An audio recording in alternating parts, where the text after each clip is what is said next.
What's up guys, this is Zach with Top Deck Nation, and today we're going to be kicking off our Burning Shadows coverage with a brand new deck profile, and that is going to be Golisopod GX featuring Zoroark. So this is a deck that has seen a lot of hype in the last couple months. I've seen a couple different ways to play the deck. I've seen one like this featuring Zoroark as kind of like a secondary attacker and as a way to kind of free retreat out so you can keep using Golisopod's attacks. And I've also seen a variant that is more focused on healing where we're just going to be attaching a grass energy using the first attack and just keep on healing, maybe using forest giant plants to make sure you keep having it out.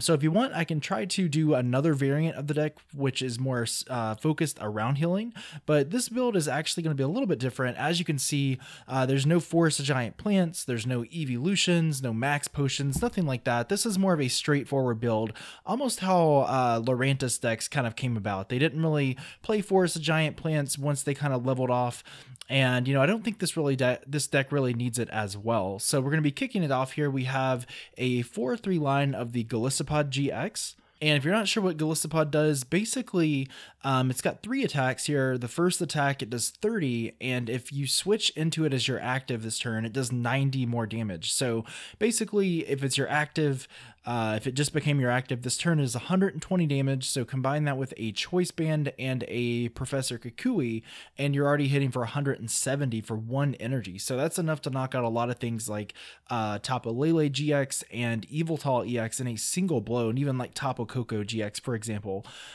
So already really strong with that first attack. And the second attack is going to be for a grass and DCE. It's going to be hitting 100 damage, and then you're taking 20 less damage during your next turn. We will have a deck battle featuring this deck and a Darkrai GX deck up tomorrow, so check that out and you can see that attack in action. It's actually saved me quite a few knockouts in some games, so it's really interesting to see how it'll kind of play out, if a lot of people will use that attack or not.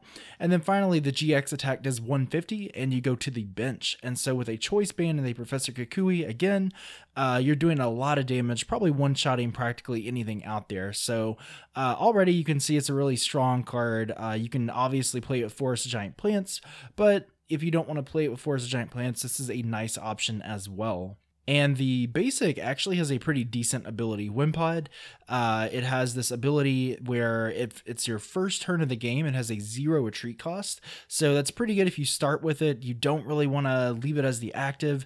Let's retreat it out to something like Oranguru or Tapu Koko since he has free retreat already. So it's pretty good in case you want to get set up and everything.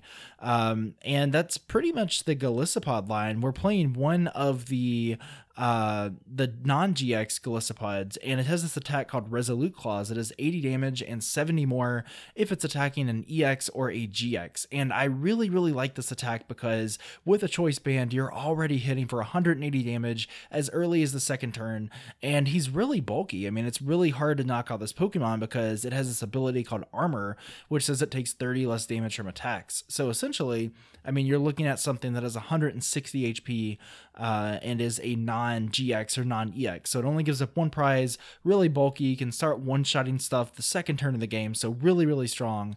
As far as our other attackers here, we have a 3-3 Zoroark line. I think this count is pretty ideal. 2-2 will get the job done, but in general, I think 3-3 kind of solidifies it as a good secondary attacker. We're already playing 4 DCE and Floatstone, so I think it works really well.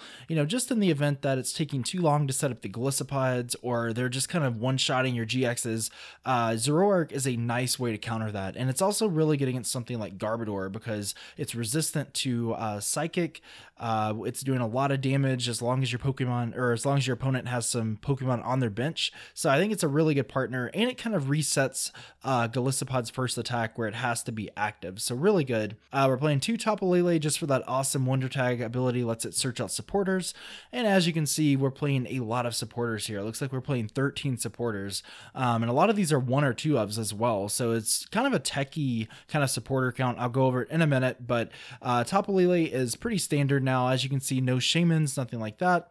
And then finally, we're playing a Tapu Koko and a Oranguru. And again, Tapu Koko is there because it has free retreat, it attacks for a DCE, and spreading damage over a turn or two is just kind of setting up for future knockouts. And then the Oranguru is actually really, really good in this deck. It has that instructability where you can draw up until 3 cards each turn.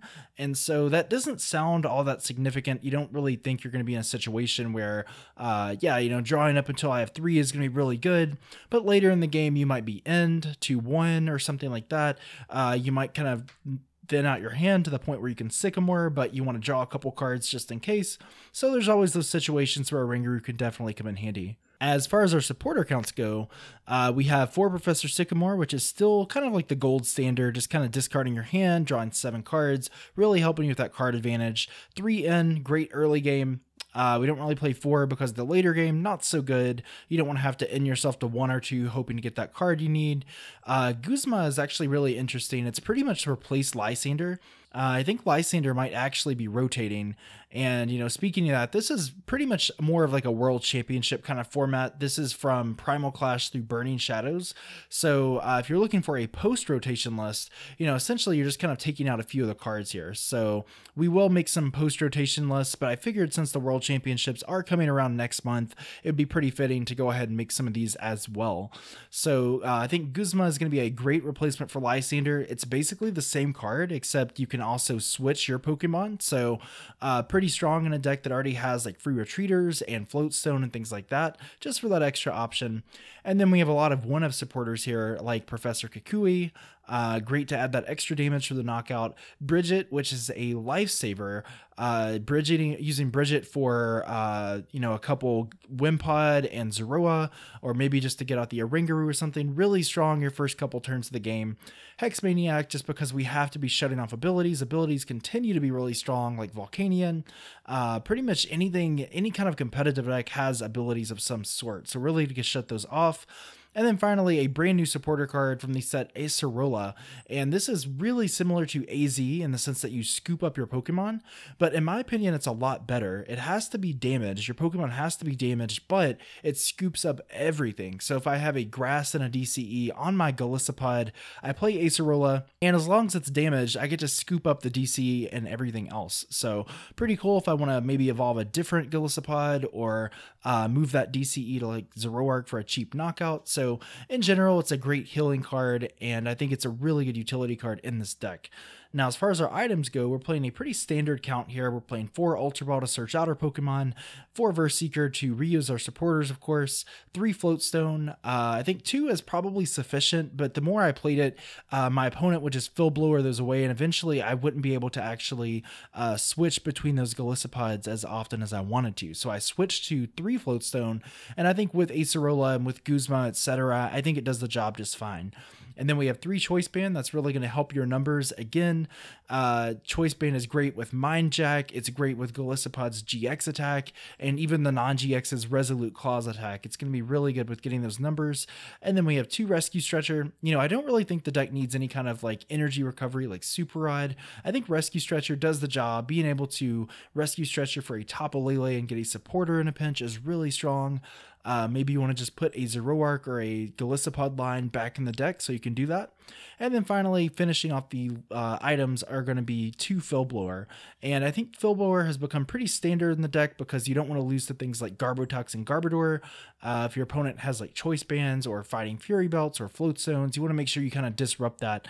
And, the added bonus is if they play any kind of stadium, like as you'll see in tomorrow's video, my opponent's actually playing Altar of the Moon. So being able to disrupt my opponent that way is definitely good. And then concluding the list here, we're playing 11 energy total. We have 7 grass and 4 DCE.